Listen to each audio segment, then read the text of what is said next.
Handmade tote bags are always better than store-bought ones. They're perfect for leftover fabric scraps, and you can make one in an afternoon. Let's sew a tote and some cute produce bags just in case you're heading out to the grocery store. This project is part of 8 weeks of mindful making.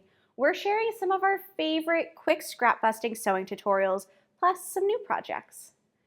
Be sure to like and subscribe so you don't miss any of these tutorials.